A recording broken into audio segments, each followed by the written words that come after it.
Welcome to Sunita study zone. আজকে আমি তোমাদের সাথে বেশ অনেকদিন পরে একটা ভিডিও শেয়ার করছি। আমি কয়েকদিন একটু এনটিপিসি এক্সামের জন্য মক দিচ্ছিলাম, তো তার জন্য তোমাদের সাথে ভিডিও শেয়ার করা হয়নি। তো আমার পরীক্ষা হয়ে গেছে। আমার পরীক্ষাটা পড়েছিল 25 মার্চ, থার্ড শিফটে।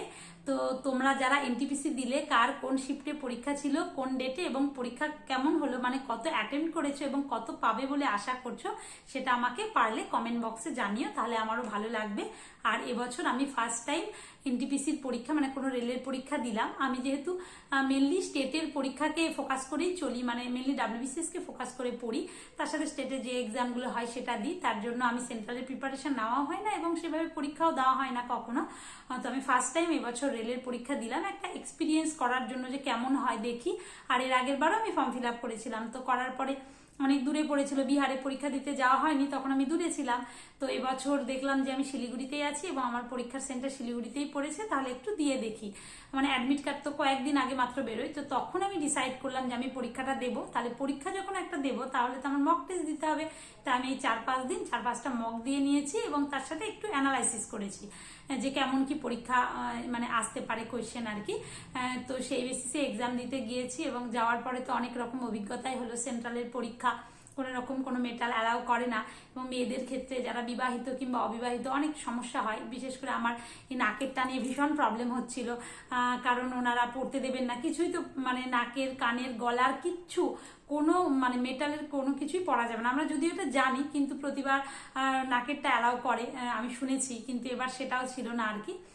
তো আমার সেন্টারে অনেকেই ছিল যে যাদের মানে ওখানেই দাঁড় করিয়ে রেখেছিল। আমি তো আমারটা কোনো রকমে খুলতে পেরেছিলাম, অনেকে নাকেরটা খুলতেই পারেনি, তার জন্য তাদের মানে ওখানেই দাঁড় করিয়ে রাখলো, বললো যে না হবে না। এখন লাস্ট পর্যন্ত পরীক্ষা দিতে দিল কিনা আমি জানি না। তো যাই হোক, এরকম অনেক রকম অভিজ্ঞতা আর মানে অভিজ্ঞতা আমি সঞ্চয় করেছি এবছর ফার্স্ট টাইম এনটিপিসির পরীক্ষা, সেন্ট্রালের পরীক্ষা দিতে গিয়ে। আর তারপরে পরীক্ষাটা তো মোটামুটি বলা চলে ফার্স্ট টাইম হিসেবে মোটামুটি পরীক্ষা দিয়েছি। এবার দেওয়ার পরে আমি তোমাদের সাথে শেয়ার করবো মানে জিকে কিরকম ছিল কিংবা কোন কোন কোয়েশ্চেন আমার মনে আছে আর আমি কত অ্যাটেম্প করেছি, সেই রিলেটেড আমি আজকে তোমাদের সাথে এই ভিডিওটা শেয়ার করবো। তো চলো ভিডিওটা শুরু করা যাক। আর এই ভিডিওতে যে জিকের কোয়েশ্চেনগুলো আমি তোমাদের সাথে বললাম, তো যেগুলো মনে আছে, কারণ সম্পূর্ণ তো মনে থাকা সম্ভব নয়, সেগুলো একটু শেয়ার করছি। মানে ধরো গ্রেট বাথটা কোথায় পাওয়া গেছে? ইন্দাস ভ্যালি সিভিলাইজেশন, এটা মহেঞ্জোদারোতে, এটা আমরা সকলেই কম বেশি জানি। এটা একটা জিকের কোয়েশ্চেন ছিল। এছাড়াও আরো বেশ কিছু কোয়েশ্চেন ছিল, মানে মেনলি দেখলাম হিস্ট্রি থেকে কোয়েশ্চেন আছে, পলিটি থেকে কোয়েশ্চেন আছে, কারেন্ট অ্যাফেয়ার্স, স্ট্যাটিক, মানে এই রিলেটেড আর কি। তারপরে দেখলাম যে হু among the following became the prime minister of India without ever serving as a chief minister of any state. কোনো স্টেটের চিফ মিনিস্টার ছিলেন না, কিন্তু তিনি প্রাইম মিনিস্টার ছিলেন। তাহলে হ্যাঁ, এই একটা কোয়েশ্চেন ছিল।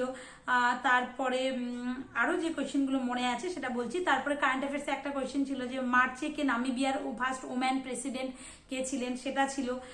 তারপরে কারেন্ট অ্যাফেয়ার্স গেল, পলিটি গেল, হিস্ট্রি গেল, এরকম সমস্ত সাবজেক্ট থেকেই কিন্তু কম বেশি কোয়েশ্চেন ছিল। তারপরে যে হরপ্পান সিল দিয়ে আরেকটা, মানে আইভিসি থেকেই দুটো কোয়েশ্চেন ছিল। Harappan seal were mainly made of which material, কোন মেটেরিয়াল দিয়ে তৈরি, এইটা একটা কিন্তু কোয়েশ্চেন ছিল আমাদের। তো তারপরে আরেকটা কোয়েশ্চেন ছিল, সেটা হচ্ছে which of the following monuments build by Mughal সম্রাট শাহজাহান কোন মনুমেন্টটা তৈরি করেছিলেন যেটা ইউনেস্কো ওয়ার্ল্ড হেরিটেজ লিস্টে স্থান পেয়েছে 1983। তো এরকম, এটা ওই তাজমহলটা এটা করেছি। তো এই একটা কোয়েশ্চেন আর কি ছিল। তো এই যে কোয়েশ্চেনগুলো বলছি সেগুলো কিন্তু আমি পারার মতো বলছি, আর যেগুলো পারিনি সেগুলো তো ওইভাবে মনে নেই আর কি। তো which of the following constitution amendment acts related ছিল যে right to form cooperative society, এরকম ফান্ডামেন্টাল রাইট, মানে cooperative society 97 constitution amendment act, এইটা নিয়ে এরকম কোয়েশ্চেন ছিল। তারপরে আরও কোয়েশ্চেন ছিল, মানে পলিটি, হিস্ট্রি এগুলোই কিন্তু বেশি থাকে। তারপরে জিওগ্রাফিতে ওই কোস্ট লাইন রিলেটেড কোনো একটা কোয়েশ্চেন ছিল, মানে কার কোস্ট লাইন নেই, মানে এরকম, মানে কোস্ট লাইন যদি আমরা পড়ে যাই যে 9টা স্টেটের কোস্ট লাইন আছে, সেটা কিন্তু পারা যাবে। তারপরে মহর কমিউনিটি নিয়ে একটা কোয়েশ্চেন ছিল, social movement of specially led by the Mahar community মহারাষ্ট্রের, সেইটা নিয়ে একটা আমাদের কোয়েশ্চেন ছিল এখানে। তারপর কম্পিউটার থেকে তো আমরা সকলেই কম বেশি জানি, এনটিপিসি দিতে যাচ্ছি, কম্পিউটার থেকে কোয়েশ্চেন আসবে। তো কম্পিউটার থেকে একটা মানে র্যাম রিলেটেড কোয়েশ্চেন ছিল, প্রাইমারি ফাংশন অফ র্যাম, মানে এরকম টাইপের কোয়েশ্চেন ছিল যে কিরকম কি ফাংশন। তারপরে আরও সফটওয়্যার রিলেটেড তো কিছু কোয়েশ্চেন ছিল কম্পিউটার থেকে। তাছাড়াও আরো বেশ কিছু কোয়েশ্চেন বলতে, ওই যে নর্দার্ন প্লেন দিয়ে একটা কোয়েশ্চেন ছিল যে নর্দার্ন প্লেন অফ ইন্ডিয়ার primarily formed by alluvial deposition of কোন রিভারগুলো, নর্দার্ন প্লেনটা যে তৈরি হয়েছে সেটা সিন্ধু, গঙ্গা, ব্রহ্মপুত্র যেটা হবে, সেই একটা কোয়েশ্চেন ছিল। আর কোয়েশ্চেন বলতে তোমার সত্য সাধক সমাজ রিলেটেড কিছু একটা ছিল, সত্য সাধক সমাজ যেটা সেটা রিলেটেড কিছু ছিল, social reform and upliftment of lower caste নিয়ে যেটা হয়েছিল আর কি, সেটা ছিল। তারপর ফিজিক্স থেকেও একটা কিছু কোয়েশ্চেন ছিল, তারপরে ফিজিক্স থেকে ছিল, তারপরে কনস্টিটিউশন থেকে তো ছিলই বললাম, যে ফান্ডামেন্টাল ডিউটিস মানে এরকম একটা কোয়েশ্চেন ছিল যে এর মধ্যে কোনটা তোমার ধরো মানে কোন জিনিসটা 42nd কনস্টিটিউশন অ্যামেন্ডমেন্ট অ্যাক্টের দ্বারা, মানে এই টাইপের, which constitution amendment were the fundamental duties added to Indian constitution, Indian কনস্টিটিউশনে যে ফান্ডামেন্টাল ডিউটিটা অ্যাড হয়েছে সেটা কততম কনস্টিটিউশন অ্যামেন্ডমেন্টের দ্বারা, 42nd কনস্টিটিউশন অ্যামেন্ডমেন্টের দ্বারা, এই রিলেটেড একটা কোয়েশ্চেন আমাদের ছিল, জিকের কোয়েশ্চেন। তারপর লার্জেস্ট হচ্ছে এক্সপোর্টার অফ গ্রাউন্ড নাট, এই টাইপের ছিল যে কোন হচ্ছে আমাদের কোন স্টেট ইন্ডিয়ার largest exporter of ground nut. তো এই জিনিসগুলো পড়তে হবে, মানে কে বেশি প্রোডাকশন করে কোন স্টেট। মানে এই যে পরীক্ষাটা আমি দিলাম, দেওয়ার পরে বুঝলাম যে না, জিকে গুলো মোটামুটি বেশ কিছুটা পারার মধ্যে, কিন্তু কিছু কোয়েশ্চেন আছে যেগুলো মানে জিকে পারছি না আর কি। জিকে আমার মডারেট লাগলো, জিআইটা মোটামুটি প্রিভিয়াস ইয়ার যদি পরীক্ষা দিয়ে যাওয়া যায় তাহলে জিআইটা ইজি আছে বলা যেতে পারে, ম্যাথটাও মডারেট লাগলো। তো এই আর কি। তো তারপরে ওগুলো তো সব মনে রাখা সম্ভব নয়। তারপর এইচডিআই দিয়েছিল, এইচডিআই যে হিউম্যান ডেভেলপমেন্ট ইন্ডেক্স, সেটা কার কার মানে কার উদ্ভাবনা সেটা ছিল। তো এরকম। তারপর ইন্ডিয়ার র্যাঙ্ক, যেটা কত র্যাঙ্কটা ছিল না, মানে ছিল কত স্কোরটা, যে কত হয় না ইন্ডিয়া যে মিডিয়াম আমরা বলি এইচডিআই, সেটা কত স্কোর এরকম ছিল। India's rank and score in the latest human development রিপোর্টে ইন্ডিয়ার র্যাঙ্ক না, স্কোরটা শুধু ছিল যে 0.685 যে স্কোর, সেটা একটা ছিল কোয়েশ্চেনটা, আমি এটা মানে করেছি আর কি। তারপরে ওই যে বলেছিল এইচডিআই থেকে আরো ছিল, which of the following is not one of the 3 basic dimension of HDI, dimension কোনগুলো কিংবা কোনটা নয়, এই টাইপের আর কি। তারপরে এইচডিআই থেকেই কিন্তু 2-3টা কোয়েশ্চেন আমাদের ছিল, মানে ইকোনমিক্সের যদি আমরা বলতে চাই। তারপর বার্থ রেট রিলেটেড সম্ভবত কিছু ছিল। তারপরে ওই তোমার অঙ্কের যেমন মানে sum of all interior angles of a ট্র্যাপিজিয়ামের ইন্টেরিয়ার, মানে ম্যাথের কথা বলছি, সেটা একটা মানে কোয়েশ্চেন ছিল, এটা মনে আছে। তারপরে ওই যে আরেকটা কোয়েশ্চেন ছিল, ওই যে মানে একটা ল্যাঙ্গুয়েজ রিলেটেড কোয়েশ্চেন ছিল যে 3 এভলিউশনের মধ্য দিয়েই গেছে কোন ল্যাঙ্গুয়েজটা, এরকম। তো এটা ওডিয়া হবে, এই টাইপের একটা কোয়েশ্চেন তোমাদের মানে ছিল। তো যেটুকু যা আর আরেকটাও ছিল যে ডিপিএসপির বিষয়টা, মানে এর মধ্যে কোনটা কোন অ্যামেন্ডমেন্টের দ্বারা, which constitution amendment act added new directive principles of state policy to the Indian constitution, এরকম টাইপের কিছু একটা কোয়েশ্চেন আর কি ছিল। সেক্ষেত্রে মানে পলিটির কিন্তু অনেকগুলো কোয়েশ্চেন আছে, পলিটি, তারপরে তোমার হিস্ট্রি। তারপর আরেকটা কোয়েশ্চেন ছিল, সেটা হচ্ছে আমাদের যে লেটেস্ট কনস্টিটিউশন অ্যামেন্ডমেন্ট অ্যাক্ট যেটা, সেটা 106 নম্বর অ্যামেন্ডমেন্ট না, আমরা সকলেই জানি। এরকম ছিল, what is the primary objective of the 106th constitution amendment act. তার প্রাইমারি অবজেক্টিভ কি, যে সিট রিজার্ভ করা হবে, মানে মহিলাদের জন্য কত পার্সেন্ট সিট রিজার্ভ করা হবে, 33% seats for women in Lok Sabha and state যে লেজিসলেটিভ অ্যাসেম্বলি, যেটা এই কোয়েশ্চেনটা তো খুব ইম্পর্টেন্ট, আমরা সকলেই জানি। তো এই রিলেটেড একটা কোয়েশ্চেন কিন্তু ছিল, জিকের কোয়েশ্চেন আমাদের। তারপরে যে ব্যাংকিং রিলেটেড একটা কোয়েশ্চেন ছিল, মানে ব্যাংকিং এর যে বিভিন্ন অ্যাক্টগুলো আছে না, as per the banking regulation amendment act 2025, how many nominees can A depositor, মানে এইরকম, মানে ব্যাংকিং রেগুলেশন অ্যাক্ট টাইপের, মানে ব্যাংকিং অ্যাক্ট টাইপের একটা কিছু কোয়েশ্চেন ছিল। এক্ষেত্রে ইকোনমিক্স থেকেও বেশ কোয়েশ্চেন কিন্তু ভালোই ছিল। তারপরে আরেকটা ছিল, which characteristics of computer allows it to perform, মানে ডাইভার্স টাস্ক, মানে ক্যালকুলেশন, গ্রাফিক্স ডিজাইন, এই টাইপের। তো এটাও আমি ভার্সাটিলিটি করেছি। তো এইটা একটা কোয়েশ্চেন ছিল।